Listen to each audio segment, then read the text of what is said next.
magsi-set up tayo ng antena. At ayun, inaayudahan natin yung isang kasama natin na kapwa nating karadyo. At kakabit siya ng antena namin, no? Kakabit kami ng repeater para sa grupo, sa monitoring, sa police hotline.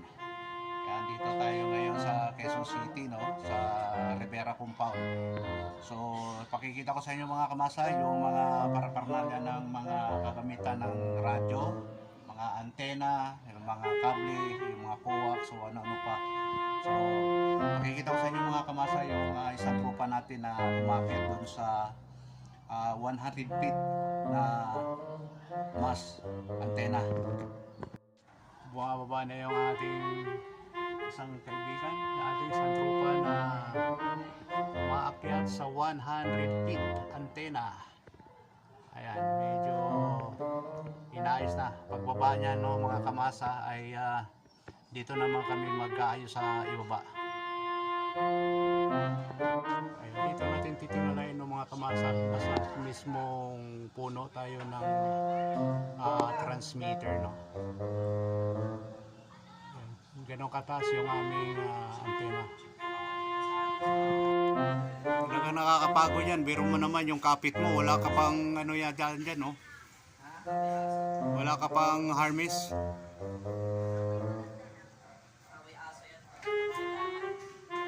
Ayan, tinatali yung mga kable, no? Mga kamasa.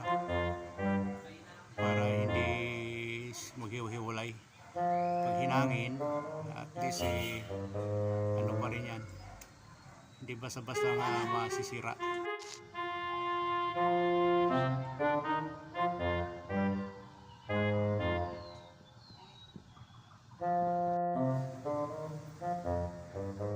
Ayun, oh, ayun, oh, yan. So, ang dami pa niyang barrel dito, oh. Kita mo yung mga bahay ni Kiko Man, oh, puro basura, oh. Basura, puro antena yan, oh. Oh. So, mga coax. Oh, so yung coax, oh. Katerbang coax na yan, oh. Oh, katakot-takot na coax yan. Oh, ayan pa, oh. Oh. Oh, ayan, oh. Kahit na buong Pilipinas magradyo yan, oh, kasi yan dito, oh, ayan, ang dami, oh, ayan, oh, mga box, oh. Ayan, oh, mga hinakot nila ni Panday, yan, oh, oh, ayan, ito pa, oh, oh, ayan, oh, oh, ayan, oh, oh, oh, diba, oh, ayan pa, oh, oh, oh, oh, oh, bili na kayo. Piso lang isang metro.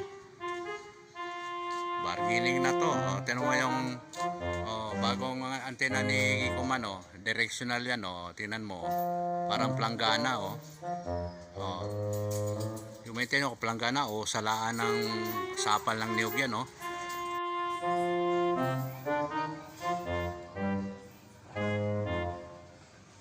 Oh, Spider-Man, oh.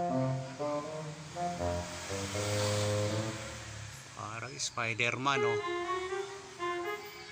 Ayun kasama natin, oh. Yan, oh. Nasa tuktok nagkakabit ng antena yan sa 100 feet. Ayan, oh. Bumababa na. Ayun siya, no, mga kamasa. Ayun, oh. Pababa na sa, no, mga kamasa. Galing na yan doon, nagkabitan ng 2 barrel, no, para sa repeater namin. Ayan ang aming transmitter dito sa Quezon City. Ayan, oh. Ito po yung mga antenang nakaimbak dito, no, mga kamasa. Ayan, bilang mga nagraradyo, so ito yung naging hobby namin, no, sa communication. Ayan, oh, marami pa kami mga antenang nakareserva rito. Meron kaming X700 dito. At may mga directional pa. Ayan, mga directional na yan, antena. So nakatambak dito, no, mga kamasa. At ito, no, mga kamasa, yung mga kable natin. Ayan, ang mga original yan, galing sa company. Ayan, oh. Ayan. Marami tayong mga reserva rito. Yan, yung mga tubo na yan, itatayo pa namin yan, no, dagdag sa isang transmitter naman yan. So itong mga tubo na ito nasa mga 100 feet ang taas niyan pag na-set up na yan, no? Ayan o mga kamasa, yung mga kable, ito pa dito, oh. Ayan o. Ayan, i-share ko lang sa inyo ng mga kamasa. Ayan o. Yan ang aming mga kagamitan sa pag-radyo namin, ano. Maraming stock dito. Ayan o, yung may mga kable pa dyan. Itong mga box na to, puro mga yan, sa communication, no? Para sa mga communication yan, cable. Ayan. Communication cable. Ayan na o mga kamasa.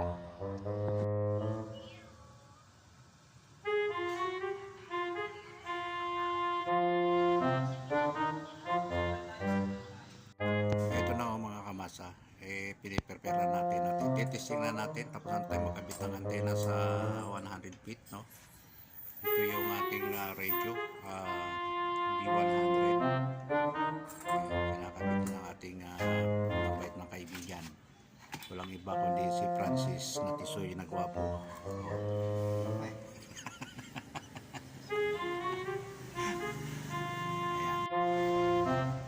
Tutubig muna tayo at soft drinks. Ito yung bagong labas na antena, no, mga kamasa. Parabolic antenna, U2B. BHF to UHF. Yan ang bagong labas ngayon. So, yan directional na tawag yan, no, mga kamasa.